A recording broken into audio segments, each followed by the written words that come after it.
MSNBC News political analyst and former Democratic Governor Ed Rendell, MSNBC political analyst Jonathan Alter, and Roll Call's Shira Toeplitz. Thank you all for joining us. Jonathan, let me start off with you. Our first read team points out Republicans find themselves, they say, in a weak position politically because they've yet to propose any kind of compromise that recognizes they don't control the White House or the U.S. Senate. By contrast, Obama has offered up entitlement cuts and a willingness to make additional cuts to Medicare.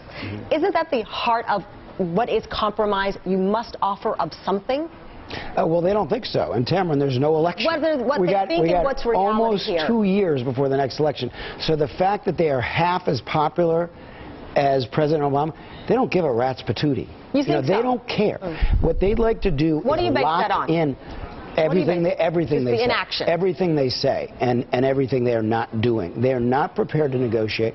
They want to lock in these sequester cuts and then, as Luke indicated, negotiate from that lower funding level. And then they can say, well, we need more funding for defense, try to hold the line on those cuts in March, but they want to go over this particular cliff, and I don't see anything that will stop them from that. Shira, do you agree that the Republicans appear not to care? I mean, when you look at these poll numbers, 45% say that there's a better approach in dealing with this President Obama, 38% congressional Republicans. You also saw the numbers at the top of the show who folks say, at least in this poll, they would blame if we go over into another crisis here. Is this not resonating with Republicans? Are they not getting calls from their constituents who are worried about what will happen here?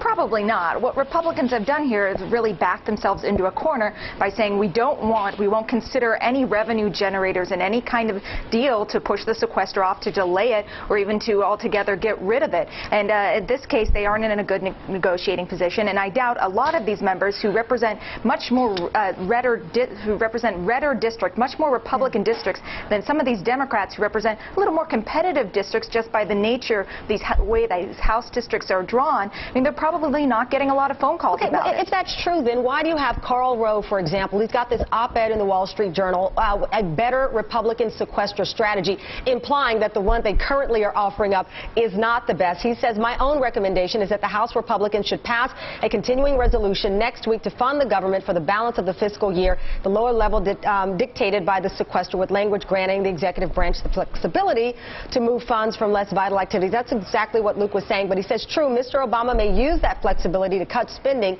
that Republicans favor. Still, the GOP will be acting responsibly, and perhaps by doing so will put the president and congressional Democrats a bit on the defensive. This long, drawn-out little excerpt that I gave you, bottom line is he doesn't believe that the strategy, at least that we're seeing or lack thereof, is one that's effective. Yeah, absolutely. It's not proven effective just by the polling you showed earlier in this program that shows the sequester goes through. Half the American public is going to blame Congress, and namely Republicans, on this. But what's interesting, especially about these sequester cuts, is it seems like, according to polls again, that kicking the can down the road is actually fairly palatable, at least compared to the alternatives. So I see Rove's point there that if House Republicans can somehow push it off another year, maybe their political fortunes will be different by then. They'll be closer to a re-election race. There'll be more pressure to get stuff done. Maybe they'll be a little more willing to come to the table. Governor Rendell, let me bring you in, and I want to follow up on this